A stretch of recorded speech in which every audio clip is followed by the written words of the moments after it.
ನಮಸ್ಕಾರ ಸ್ನೇಹಿತರೆ, ಹೇಗಿದ್ರೆ ಎಲ್ಲರೂ ಚೆನ್ನಾಗಿದ್ರ ಅನ್ಕೊಂಡು ಸ್ನೇಹಿತರೆ. ಎಲ್ರಿಗೂ ಮೀಡಿಯಾ ಅಪ್ಡೇಟ್ ಚಾನಲ್ನ ಮತ್ತೊಂದು ವಿಡಿಯೋಗೆ ತಮಗೆಲ್ರಿಗೂ ಸ್ವಾಗತ ಸುಸ್ವಾಗತ. ಸ್ನೇಹಿತರೆ, ಈ 2026ರ ಈ ಒಂದು ವರ್ಷದಲ್ಲಿ ಮಕರ ರಾಶಿಯವರಿಗೆ ಜೂನ್ 12ರ ನಂತರ ಏನೆಲ್ಲ ಅದೃಷ್ಟಗಳು ಹೊಲೆಯಲಿದೆ, ಜೂನ್ ತಿಂಗಳಿನಲ್ಲಿ ಉಂಟಾಗ್ತಿರುವಂತಹ ಗ್ರಹ ಸಂಚಾರಗಳು ಈ ರಾಶಿಯವರ ಜೀವನದಲ್ಲಿ ಏನೆಲ್ಲ ಬದಲಾವಣೆಗಳನ್ನು ತರಲಿದೆ, ಯಾವುದರಲ್ಲಿ ಶುಭವಾಗಲಿದೆ, ಯಾವುದರಲ್ಲಿ ಬಹಳ ಎಚ್ಚರಿಕೆಯನ್ನು ವಹಿಸಬೇಕು, ಅದರಲ್ಲೂ ನಿಮ್ಮ ಜೀವನದ ವಿವಿಧ ಅಂಶಗಳಾದಂತಹ ವೃತ್ತಿಯಾಗಿರ್ಬೋದು, ವೈವಾಹಿಕ ಜೀವನ, ಆರ್ಥಿಕ ಸ್ಥಿತಿ, ಕೌಟುಂಬಿಕ ಜೀವನ, ಆರೋಗ್ಯ ಮತ್ತು ಶಿಕ್ಷಣಕ್ಕೆ ಸಂಬಂಧಪಟ್ಟಂತೆಯೇ ಏನೆಲ್ಲ ಬದಲಾವಣೆಗಳನ್ನು ಈ ರಾಶಿಯವರು ಕಂಡಿದ್ದೀರಿ, ಯಾವುದರಲ್ಲಿ ಶುಭವಾಗಲಿದೆ, ಯಾವುದರಲ್ಲಿ ಬಹಳ ಎಚ್ಚರಿಕೆಯನ್ನು ವಹಿಸಬೇಕು, ಹಾಗೆ ಇರುವಂತಹ ಸಮಸ್ಯೆಗಳಿಗೆ ಮಾಡಬೇಕಾಗಿರುವಂತಹ ಸರಳ ಪರಿಹಾರಗಳೇನು ಎಂಬುದನ್ನು ಕೂಡ ಇದೇ ವಿಡಿಯೋದಲ್ಲಿ ತಿಳಿಸ್ಕೊಡ್ತಾ ಹೋಗ್ತಾನೆ ಸ್ನೇಹಿತರೆ. ಆದ್ದರಿಂದ ವಿಡಿಯೋನ ಸ್ಕಿಪ್ ಮಾಡದೆ ಇಲ್ಲಿಂದ ಕೊನೆ ತನಕ ನೋಡ್ತಾ ಬನ್ನಿ. ಸ್ಕಿಪ್ ಮಾಡಿ ವಿಡಿಯೋ ನೋಡೋದ್ರಿಂದ ನಿಮಗೆ ಫುಲ್ ಆಗಿ ಇನ್ಫಾರ್ಮೇಷನ್ ಅರ್ಥ ಆಗೋದಿಲ್ಲ. ಸೊ ಪ್ರತಿಯೊಂದು ವಿಡಿಯೋದಲ್ಲೂ ಹೇಳೋದಿಷ್ಟೇನೆ, ವಿಡಿಯೋನ ಸ್ಕಿಪ್ ಮಾಡದೆ ಕೊನೆ ತನಕ ನೋಡಿ. ಹಾಗೆ ನಮ್ಮ ಈ ವಿಡಿಯೋ ಇಷ್ಟ ಆಗಿತ್ತು ಅಂದರೆ ವಿಡಿಯೋಕ್ಕೆ ಒಂದು ಲೈಕ್ ಮಾಡಿ ಸ್ನೇಹಿತರೆ. ಯಾರೇನು ನಮ್ಮ ಚಾನಲ್ನ ಸಬ್ಸ್ಕ್ರೈಬ್ ಮಾಡ್ಕೊಂಡಿಲ್ಲ ಅವರು ಈಗಲೇ ಸಬ್ಸ್ಕ್ರೈಬ್ ಮಾಡ್ಕೊಳ್ಳಿ. ಸಬ್ಸ್ಕ್ರೈಬ್ ಮಾಡ್ಕೊಂಡು ಪ್ರತಿನಿತ್ಯ ವಿಡಿಯೋ ವಾಚ್ ಮಾಡ್ತಿರೋರಿಗೆ ಥ್ಯಾಂಕ್ ಯು ಸೊ ಮಚ್ ಅಂತ ಹೇಳ್ತಾ, ನಿಮ್ಮ ಜೀವನದ ವಿವಿಧ ಸಮಸ್ಯೆಗಳಿಗೆ ನಮ್ಮ ಗುರುಗಳನ್ನ ನೀವು ಕಾಂಟ್ಯಾಕ್ಟ್ ಮಾಡಬಹುದು ಸ್ನೇಹಿತರೆ. ಹರೇ ಪರಮಾತ್ಮನೇ ಪ್ರಣತಃ ಕ್ಲೇಶನಾಶಾಯ ಶ್ರೀ ಕೃಷ್ಣ ಜ್ಯೋತಿಷ್ಯಾಲಯ, ಉಡುಪಿಯ ಪ್ರಖ್ಯಾತ ಜ್ಯೋತಿಷ್ಯ ವಿದ್ವಾಂಸರು ದೈವಜ್ಞ ಶ್ರೀ ವಿದ್ಯಾತೀರ್ಥ ಪ್ರಸನ್ನ ಭಟ್. ನಿಮ್ಮ ಸಮಸ್ಯೆ ಯಾವುದೇ ಇದ್ದರೂ ತುಳುನಾಡಿನ ದೈವಾರಾಧನೆಯಿಂದ ಹಾಗೂ ಶ್ರೀಕೃಷ್ಣ ದೈವಿಕ ಶಕ್ತಿಯಿಂದ ಶಾಶ್ವತ ಪರಿಹಾರ ಮಾಡಿಕೊಡುತ್ತಾರೆ. ನಿಮ್ಮ ಸಮಸ್ಯೆಗಳಾದ ಪ್ರೀತಿಯಲ್ಲಿ ನಂಬಿ ಮೋಸ, ನೀವು ಇಷ್ಟಪಟ್ಟವರು ನಿಮ್ಮಂತೆ ಆಗಲು, ವಶೀಕರಣ, ಗಂಡ ಹೆಂಡತಿ ಕಲಹ, ಗಂಡ ಹೆಂಡತಿಯ ಅನೈತಿಕ ಸಂಬಂಧ ಬಿಡಿಸಲು, ಅತ್ತೆ ಸೊಸೆ ಕಲಹ, ವ್ಯಾಪಾರ, ವ್ಯವಹಾರ, ಹಣಕಾಸು, ಮದುವೆ, ಸಂತಾನ, ಶತ್ರುಕಾಟ, ಇನ್ನು ಮುಂತಾದ ಸಮಸ್ಯೆಗಳಿಗೆ ಬಲಿಷ್ಠ ಪೂಜಾ ಶಕ್ತಿಯಿಂದ ಶಾಶ್ವತ ಪರಿಹಾರ ಮಾಡಿಕೊಡುತ್ತಾರೆ. ಮೊಬೈಲ್ ಸಂಖ್ಯೆ 9900753555. ಹಾಗಾದ್ರೆ ಈ ಜೂನ್ 12ರ ನಂತರ ಈ ಮಕರ ರಾಶಿಯವರಿಗೆ ಏನೆಲ್ಲ ಬದಲಾವಣೆಗಳು ಆಗಲಿದೆ ಎಂಬುದನ್ನ ಒಂದೊಂದಾಗಿ ನೋಡ್ತಾ ಬರೋಣ ಸ್ನೇಹಿತರೆ. ಹೌದು ಸ್ನೇಹಿತರೆ, ಈ ಮಕರ ರಾಶಿಯವರಿಗೆ ಜೂನ್ 2026 ಸಕಾರಾತ್ಮಕ ಮೈಲುಗಲ್ಲುಗಳನ್ನು ದಾಟಲು ಮತ್ತೆ ಜೀವನದ ಹಾದಿಯನ್ನ ಉತ್ತಮಗೊಳಿಸಲು ಅದ್ಭುತ ಅವಕಾಶಗಳನ್ನ ನೀಡ್ತಾ ಬರ್ತದೆ ಅಂತಾನೆ ಹೇಳ್ಬೋದು. ಜೂನ್ 2ರಂದಿಯೇ ಗುರು ಭಗವಾನ್ ನಿಮ್ಮ ಜನ್ಮ ರಾಶಿಯಿಂದ 7ನೇ ಮನೆಯಾದ ಕಟಕ ರಾಶಿಗೆ ಉಚ್ಚ ಸ್ಥಾನವನ್ನ ತಲುಪಿರೋ ಕಾರಣ ಇದು ಅತ್ಯಂತ ಅದೃಷ್ಟದಾಯಕ ಯೋಗವನ್ನ ಸೃಷ್ಟಿ ಮಾಡಲಿದೆ. ವಿಶೇಷವಾಗಿ ವಿವಾಹವನ್ನ ಎದುರು ನೋಡುತ್ತಿರುವವರಿಗೆ ಅತ್ಯುತ್ತಮ ಸಂಬಂಧಗಳು ಕೂಡ ಖಚಿತವಾಗ್ತಾ ಹೋಗ್ತವೆ. ಉದ್ಯಮಿಗಳಿಗೆ ಇದು ಲಾಭದ ಮಳೆಯನ್ನು ಸುರಿಸುವಂತಹ ಕಾಲ ಅಂತಾನೆ ಹೇಳ್ಬೋದು. ಈ ಜೂನ್ 12ರ ನಂತರವೂ ಕೂಡ ವೃತ್ತಿ ಕ್ಷೇತ್ರದಲ್ಲಿ ನಿಮ್ಮ ಪ್ರಾಬಲ್ಯವೂ ಕೂಡ ಹೆಚ್ಚಾಗಲಿದ್ದು, ಮೇಲಾಧಿಕಾರಿಗಳ ಸಂಪೂರ್ಣ ಬೆಂಬಲವೂ ಕೂಡ ಸಿಗಲಿದೆ. ತಿಂಗಳ ದ್ವಿತೀಯಾರ್ಧದಲ್ಲಿ ಆತುರದ ನಿರ್ಧಾರಗಳನ್ನು ತಪ್ಪಿಸಿ ಶಾಂತಿಯನ್ನ ಕಾಯ್ದುಕೊಳ್ಳುವುದು ಈ ರಾಶಿಯವರಿಗೆ ಅಗತ್ಯವಾಗಿರಲಿದೆ ಅಂತಾನೆ ಹೇಳ್ಬೋದು. ಹಾಗಾದ್ರೆ ಈ ಜೂನ್ ತಿಂಗಳಿನಲ್ಲಿ ಈ ಮಕರ ರಾಶಿಯವರಿಗೆ ಉಂಟಾಗ್ತಿರುವಂತಹ ಪ್ರಮುಖ ಗ್ರಹಗಳ ಸಂಚಾರ ಹೇಗಿರಲಿದೆ ಮತ್ತು ಅವುಗಳ ಪ್ರಭಾವ ಹೇಗಿರಲಿದೆ ಎನ್ನುವುದರ ವಿಚಾರಕ್ಕೆ ಬರೋದಾದ್ರೆ, ಮೊದಲನೇದಾಗಿ ಮಂಗಳ ಗ್ರಹದ ವಿಚಾರಕ್ಕೆ ಬರೋದಾದ್ರೆ 5ನೇ ಮನೆಯ ವೃಷಭ ರಾಶಿಗೆ ಪ್ರವೇಶವನ್ನ ಜೂನ್ 21ರಂದು ಮಾಡತಕ್ಕಂತಹ ಮಂಗಳನು ಮಕ್ಕಳ ವಿಷಯದಲ್ಲಿ ಅಹಂಕಾರದ ವಾದಗಳು, ಆತುರದ ನಿರ್ಧಾರಗಳಿಂದ ದೂರವಿರುವುದು ಈ ರಾಶಿಯವರಿಗೆ ಉತ್ತಮವಾಗಿರಲಿದೆ. ಇನ್ನು ಸೂರ್ಯಗ್ರಹದ ವಿಚಾರಕ್ಕೆ ಬರೋದಾದ್ರೆ 6ನೇ ಮನೆಗೆ ಜೂನ್ 15ರಿಂದ ಮಿಥುನ ರಾಶಿಯಲ್ಲಿ ಪ್ರವೇಶವನ್ನ ಮಾಡತಕ್ಕಂತಹ ಸೂರ್ಯನು ಶತ್ರುಗಳ ಮೇಲೆ ವಿಜಯವನ್ನ ತರಲಿದ್ದಾರೆ. ವೃತ್ತಿ ಜೀವನದಲ್ಲಿ ಅಧಿಕಾರ ಸ್ಥಾಪನೆ ಮತ್ತು ಅಡೆತಡೆಗಳ ನಿವಾರಣೆಯೂ ಕೂಡ ಆಗಲಿದೆ. ಇನ್ನು ಶುಕ್ರ ಗ್ರಹದ ವಿಚಾರಕ್ಕೆ ಬರೋದಾದ್ರೆ 7ನೇ ಮನೆಯಲ್ಲಿ ಜೂನ್ 8ರಂದಿಯೇ ಆಲ್ರೆಡಿ ಪ್ರವೇಶವನ್ನ ಮಾಡಿರತಕ್ಕಂತಹ ಶುಕ್ರನು ಗುರುವಿನೊಂದಿಗೆ ಸಂಯೋಜನೆಯೂ ಕೂಡ ಆಗೋ ಕಾರಣ ವೃತ್ತಿಪರ ಮನ್ನಣೆಯನ್ನ ಕಾಣುವುದರ ಜೊತೆಗೆ ಕಲಾವಿದರಿಗೆ ದೊಡ್ಡ ದೊಡ್ಡ ಅವಕಾಶಗಳು ಮತ್ತು ಐಷಾರಾಮಿ ಜೀವನ ಶೈಲಿಯನ್ನು ಕೂಡ ಈ ರಾಶಿಯವರು ಶುಕ್ರನ ಸಂಚಾರದಿಂದ ಕಾಣಬಹುದಾಗಿದೆ.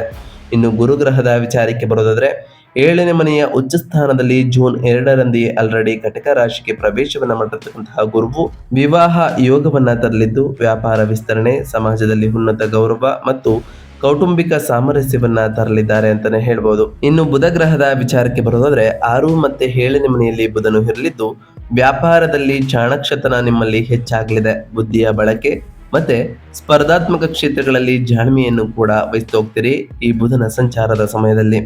ಇನ್ನು ಶನಿ ಗ್ರಹದ ವಿಚಾರಕ್ಕೆ ಬರೋದಾದ್ರೆ 3ನೇ ಮನೆಯ ಮೀನ ರಾಶಿಯಲ್ಲಿ ಯಥಸ್ಥಿತಿಯಲ್ಲಿ ಶನಿಯು ಇರಲಿದ್ದು, ಸಹೋದರರ ಬೆಂಬಲವೂ ಕೂಡ ಈ ರಾಶಿಯವರಿಗೆ ಸಿಗಲಿದ್ದು, ಶ್ರಮಕ್ಕೆ ತಕ್ಕಂತಹ ಪ್ರತಿಫಲ ಹಾಗೆ ನಿಮ್ಮ ಆತ್ಮವಿಶ್ವಾಸದಲ್ಲಿ ಹೆಚ್ಚಳವನ್ನು ಕೂಡ ಕಾಣ್ತಾ ಬರ್ತೀರಿ ಅಂತಲೇ ಹೇಳ್ಬೋದು. ಒಟ್ಟಾರೆಯಾಗಿ ಸಾಕಷ್ಟು ಬದಲಾವಣೆಗಳನ್ನು ಕೂಡ ಈ ಜೂನ್ ತಿಂಗಳು ನಿಮ್ಮ ಜೀವನದಲ್ಲಿ ತರಲಿದೆ. ಹಾಗಾದರೆ ಈ ಜೂನ್ 12ರ ನಂತರ ಈ ರಾಶಿಯವರ ವೃತ್ತಿ ಮತ್ತು ಉದ್ಯೋಗದಲ್ಲಿ ಏನೆಲ್ಲ ಬದಲಾವಣೆಗಳು ಆಗಲಿದೆ ಅಂತ ನೋಡ್ತಾ ಬರೋದಾದರೆ, ವೃತ್ತಿ ಜೀವನಕ್ಕೆ ಸಂಬಂಧಪಟ್ಟಂತಹ ಸಂಪೂರ್ಣವಾದಂತಹ ವಿಜಯವನ್ನ ಈ ತಿಂಗಳಿನಲ್ಲಿ ಸಾಧಿಸಲಿದ್ದೀರಿ. ಅದರಲ್ಲೂ ಜೂನ್ 15ರಂದಿಯೇ ಸೂರ್ಯನು ನಿಮ್ಮ 6ನೇ ಮನೆಯಾದಂತಹ ಶತ್ರು ಮತ್ತೆ ಅಡೆತಡೆಗಳ ಸ್ಥಾನವನ್ನ ಪ್ರವೇಶವನ್ನ ಮಾಡಿರೋ ಕಾರಣ ಇದು ನಿಮ್ಮ ವೃತ್ತಿಪರ ವಿರೋಧಿಗಳು ಮತ್ತೆ ಪ್ರತಿಸ್ಪರ್ಧಿಗಳು ನಿಮ್ಮ ಮುಂದೆ ಮಂಡಿ ಹೋರುವಂತೆ ಮಾಡಲಿದೆ. ನಿಮ್ಮ ನಾಯಕತ್ವದ ಗುಣಗಳಿಗೆ ಮೇಲಾಧಿಕಾರಿಗಳಿಂದ ಉತ್ತಮವಾದಂತಹ ಮನ್ನಣೆಯೂ ಕೂಡ ಸಿಗಲಿದೆ.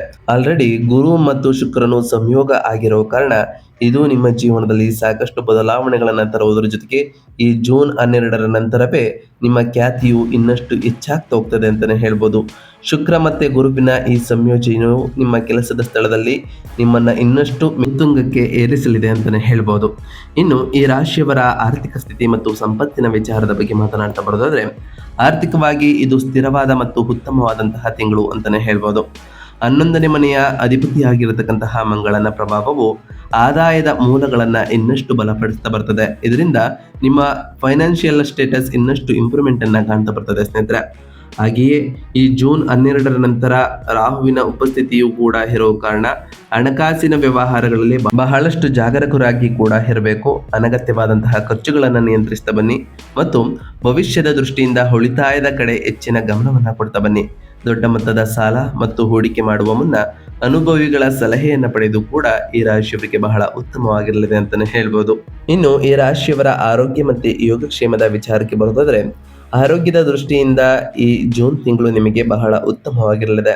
ಸೂರ್ಯನ ಸಂಚಾರವು ನಿಮ್ಮ ದೈಹಿಕ ಶಕ್ತಿಯನ್ನು ಹೆಚ್ಚಿಸುತ್ತದೆ.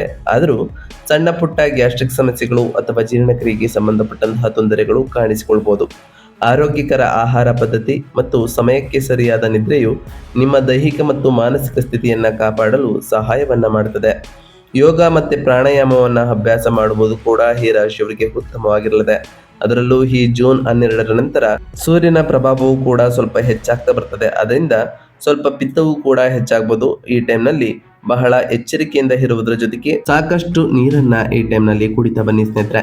ಇನ್ನು ಕುಟುಂಬ ಮತ್ತೆ ವೈಯಕ್ತಿಕ ಸಂಬಂಧಗಳ ವಿಚಾರಕ್ಕೆ ಬರೋದಾದ್ರೆ, ಕೌಟುಂಬಿಕ ವಿಷಯಗಳಲ್ಲಿ ಸ್ವಲ್ಪ ಎಚ್ಚರಿಕೆಯಿಂದ ಇರಬೇಕಾದಂತಹ ಸಮಯ ಅಂತಾನೆ ಹೇಳ್ಬೋದು. ಏಕೆಂದ್ರೆ ಸೂರ್ಯನ ಸಂಚಾರವು ಸಂಗಾತಿಯೊಂದಿಗೆ ಸಣ್ಣ ಪುಟ್ಟವಾದ ವಿವಾದಗಳನ್ನ ಹುಟ್ಟು ಹಾಕಬಹುದು. ರಾಹುವಿನ ಪ್ರಭಾವದಿಂದ ಮನೆಯಲ್ಲಿ ತಪ್ಪು ತಿಳುವಳಿಕೆಗಳು ಉಂಟಾಗದಂತೆ ಈ ರಾಶಿಯವರು ಎಚ್ಚರಿಕೆಯನ್ನ ವಹಿಸಬೇಕು. ಮೌನ ಮತ್ತೆ ತಾಳ್ಮೆಯಿಂದ ಮಾತುಕತೆ ನಡೆಸುವುದು ದಾಂಪತ್ಯದಲ್ಲಿ ಸುಖ ಶಾಂತಿಯನ್ನ ಉಳಿಸಲಿದೆ. ಕುಟುಂಬದ ಸದಸ್ಯರೊಂದಿಗೆ ಸಮಯ ಕಳೆಯಲು ಕೂಡ ಈ ಟೈಮ್ ಒಳಿತಾಗಿರಲಿದ್ದು, ಈ ಸಮಯವನ್ನ ಸದುಪಯೋಗಪಡಿಸಿಕೊಳ್ಳಿ ಅಂತಾನೆ ಹೇಳ್ಬೋದು.